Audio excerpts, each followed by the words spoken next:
तो दोस्तों, जब भी हम सेकेंड हैंड कार परचेज़ करने की प्लानिंग करते हैं तो हमारे मन में बहुत शंका दुविधा कन्फ्यूज़न रहती है कि मेरा बजट जो है वो इतना है और इस बजट में कौन सी मेरे लिए बेस्ट कार रहेगी। क्योंकि दोस्तों, ऐसा होना बहुत ही वाजिब है क्योंकि हर कार जो है वो एक जैसी नहीं होती। किसी कार में कुछ हमें चीज़ें अच्छी लगती हैं तो किसी की माइलेज हमें अच्छी लगती है तो किसी की पावर परफॉर्मेंस अच्छी लगती है। इन सारी कन्फ्यूजन्स को ही आज हम क्लियर करेंगे इस वीडियो में। तो चलिए वीडियो शुरू करते हैं। Hi, this is Gurnam and you are watching my country my cars. तो चलिए वीडियो शुरू करते हैं।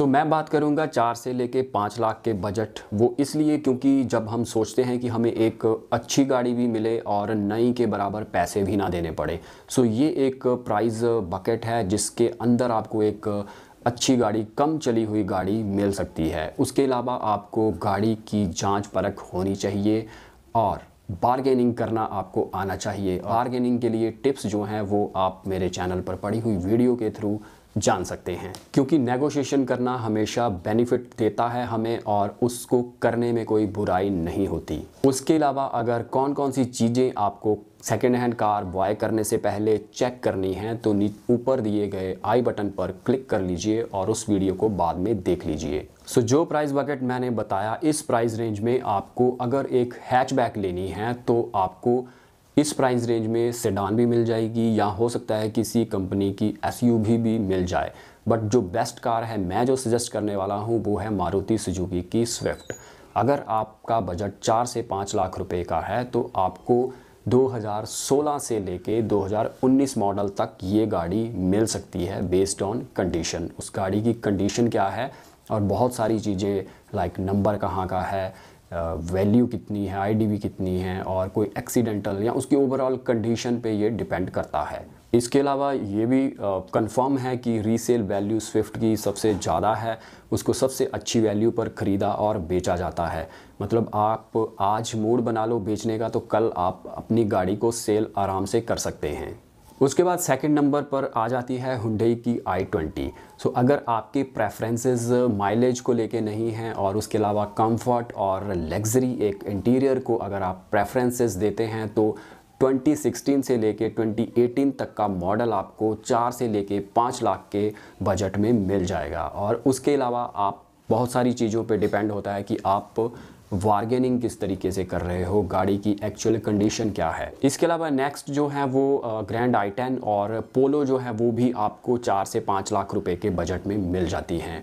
अगर आप 15 से लेके 18 तक का मॉडल 4 से 5 लाख रुपए में एक अच्छी कंडीशन में अगर आपको गाड़ी मिल रही है तो आप उसको परचेज़ कर सकते हैं। 4 से 5 लाख का बजट और 15 से 18 के बीच का इसलिए रखा गया है क्योंकि आप एक अच्छी अमाउंट भी दे रहे हो, आपको एक ऊंचा मॉडल भी मिल रहा है।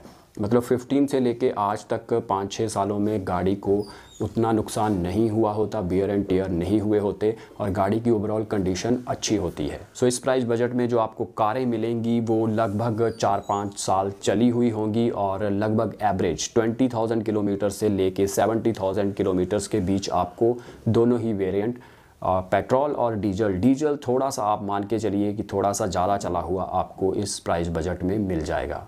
ये था हैचबैक का। बात कर लेते हैं सेडान्स की। अगर आपको कोई सेडान गाड़ी ही लेनी है तो सबसे पहले मैं आपको बताऊंगा कि अगर आपको होंडा सिटी लेनी है तो 2015 से लेके 2017 का मॉडल आपको 4 to 5 लाख की रेंज में मिल जाएगा। उसके अलावा हुंडई की वरना भी आपको इस प्राइस बजट में मिल सकती है। इस बजट के अंदर आपको हुंडई की वरना भी मिल सकती है और इनकी भी जो एवरेज जो किलोमीटर्स जो डन किए होते हैं वो भी 30,000 किलोमीटर से लेके 80 के आसपास आप मान के चलिए इतनी चली हुई गाड़ी आपको मिल सकती है। इसके अलावा अगर कोई गाड़ी इससे ज़्यादा चली हुई है और आप कंफर्म कर लेते हो कि गाड़ी ज़्यादा चली हुई है तो अगेन आप बार्गेनिंग कर सकते हैं और चाहे तो उसका प्राइस और भी कम करवा सकते हैं। इसके अलावा अगर आप एंट्री लेवल सेडान परचेज़ करना चाहते हैं तो मारुति की स्विफ्ट डिज़ायर आप ले सकते हैं। हुंडई की एक्सेंट आपको मिल सकती है 4 to 5 लाख की रेंज में। इकोनॉमिक पॉइंट ऑफ व्यू से ये गाड़ियाँ काफ़ी अच्छी हैं। मॉडल अगर बात करें तो 2015 से लेके 2018 तक का मॉडल भी आपको इस प्राइस रेंज में मिल सकता है। एक्सेंट की जो रीसेल वैल्यू है वो डिज़ायर की कंपैरिजन में थोड़ा कम है। अगर आप चाहें हुंडई की गाड़ी लेना चाह रहे हैं तो आप एक्सेंट भी देख सकते हैं। इसका कारण यही है, इसका बड़ा एक कारण है दोनों की एवरेज में बहुत ज़्यादा डिफरेंस है। एक्सेंट की एवरेज जो है वो मारुति स्विफ्ट डिज़ायर की अपेक्षा में लगभग आधी है। सो ये एक बहुत बड़ा कारण है कि मारुति सुजुकी स्विफ्ट डिज़ायर आपको थोड़ी पुराना मॉडल मिलेगा, उसके कंपैरिजन में अगर आप हुंडई की एक्सेंट लेना चाहते हैं तो वो थोड़ा लेटेस्ट मॉडल मिल जाएगा, बट एवरेज में आपको कंप्रोमाइज़ करना पड़ेगा। सो हैचबैक और सिडान की हमने बात कर ली। अब आप सोच रहे हैं कि मुझे कोई कॉम्पैक्ट एसयूवी लेनी है, तो सबसे पहले आप डस्टर ले सकते हैं। डस्टर में आपको 12 से लेके 16 तक का मॉडल या 17 तक का मॉडल भी 4 से 5 लाख रुपए में मिल सकता है। और उसके अलावा डिपेंड करता है कि गाड़ी कितने किलोमीटर्स चली हुई है, बट इसकी भी जो माइलेज किलोमीटर्स हैं 40,000 किलोमीटर से लेके लाख और लाख से प्लस भी आपको मिल सकती है। एंड अगेन अगर आपको ज़्यादा किलोमीटर्स चली हुई गाड़ी मिलती है तो आप उसको बारगेनिंग में यूज़ कर सकते हैं, और अगर गाड़ी की ओवरऑल कंडीशन अच्छी है तो उसका प्राइस भी कम करवा सकते हैं। इसके अलावा आपको इसी प्राइस रेंज में टाटा सफारी भी मिल सकती है, महिंद्रा की XUV 500 भी मिल सकती है। बट इन कारों को लेना ईजी होता है, बट ये थोड़ा सा मेंटेनेंस के लिए ज़्यादा हैवियर साइड में रहती हैं। सो जब भी आप इन गाड़ियों को लें तो सोच समझ के ले, जांच परख के ले, और यस इनका जो रीसेल वैल्यू है वो डेफिनेटली दूसरी गाड़ियों से जो है वो कम रहता है। मतलब आप परचेज़ तो आसानी से कर लोगे, मगर जब आप गाड़ी को बेचोगे तो आपको काफ़ी कम करके गाड़ी को बेचना पड़ेगा। बट अगर आप जांच परख के ये गाड़ी ले रहे हो तो इस प्राइस रेंज में आप अपने शौक़ जो हैं बड़ी एक SUV का वो पूरा कर सकते हो। तो चलिए अब बात कर लेते हैं फैमिली कार की। तो फैमिली कार में 4 से 5 लाख के बजट में आपको काफ़ी गाड़ियां मिल जाएंगी, बट अगर 12 से 16 का मॉडल आपको लेना है तो सबसे पहले मैं प्रेफर करूंगा महिंद्रा की बोलेरो। सो बोलेरो जो है आपको 4 से 5 लाख के बजट में मिल जाएगी, और ये बहुत ही अच्छी एक फैमिली कार है।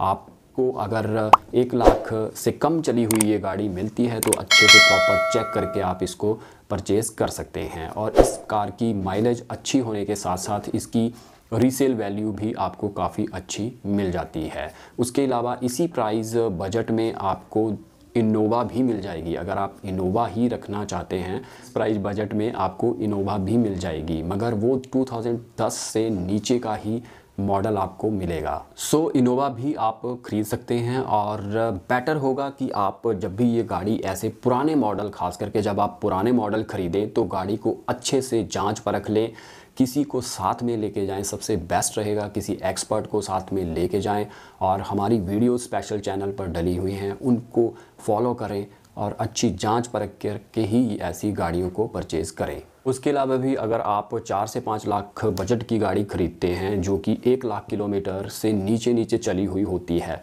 तो उसके ऊपर भी आप लगभग 10,000 का एडिशनल खर्चा मान के चलें। क्योंकि जब आप गाड़ी को परचेज़ करते हो उसके बाद आप ऑब्ज़र्व करते हो काफ़ी सारी कमियां, और उनको रेक्टिफाई करवा के गाड़ी को अच्छी कंडीशन में आप स्टैंड करना चाहते हो। और अगर कोई गाड़ी 1 लाख से प्लस चली हुई है तो आप 20,000 का खर्चा मान के चलो। क्योंकि अगर गाड़ी की कंडीशन आपको प्रॉपर वे में रिटेन करनी है या वापस उसको अच्छी कंडीशन में लाना है तो आपको 10 से 15 से 20,000 का खर्चा, जो 1 लाख किलोमीटर से प्लस गाड़ियाँ चली हुई हैं, वो मान के चलना पड़ेगा। सो बहुत सारे विकल्प मैंने आपको बताया, जिसमें हैचबैक भी है, सेडान भी है, MUV भी है, और 7 सीटर भी है। सो आर्टिगा को मैंने इसमें शामिल नहीं किया, क्योंकि आर्टिगा जो है वो इस प्राइस बजट में अपर मॉडल जो है वो मिलना पॉसिबल नहीं है। सो हमेशा मैं आपको यही सजेस्ट करूंगा कि कार आप अपने प्रेफरेंसेस के हिसाब से लीजिए, आपकी अपनी ज़रूरत के हिसाब से आप कार लीजिए, बट कोशिश कीजिए कि कार कम चली हुई हो, जो कार कम चली हुई हो उसको ही आप परचेज़ करें। सो ये तो थी इन्फॉर्मेशन 4 to 5 लाख के बीच के बजट में आपको कौन कौन सी कारें मिल सकती हैं। अगर आप जानना चाहते हैं 1 से लेके 2 लाख के बीच कौन कौन सी कारें आपको मिल सकती हैं या आपको परचेज़ करनी चाहिए, तो नीचे कमेंट सेक्शन में लिख कर बताइए। उसके ऊपर भी एक डेडिकेटेड वीडियो मैं बना दूंगा। और इसके अलावा आप अगर कंफ्यूज हैं कि मैं सेकंड हैंड गाड़ी परचेज़ करना चाहता हूं, बट मैं चूज़ नहीं कर पा रहा हूं कि मुझे कौन सी कार चूज़ करनी चाहिए, मुझे हैचबैक लेनी चाहिए या फिर मुझे सेडान लेनी चाहिए। सो उसके लिए कल वाला वीडियो जो है वो आप देखना ना भूलें। सो यही था आज का वीडियो। होप आपको वीडियो पसंद आया होगा। लाइक शेयर और चैनल को सब्सक्राइब करें। Thank you guys, thanks for watching this video.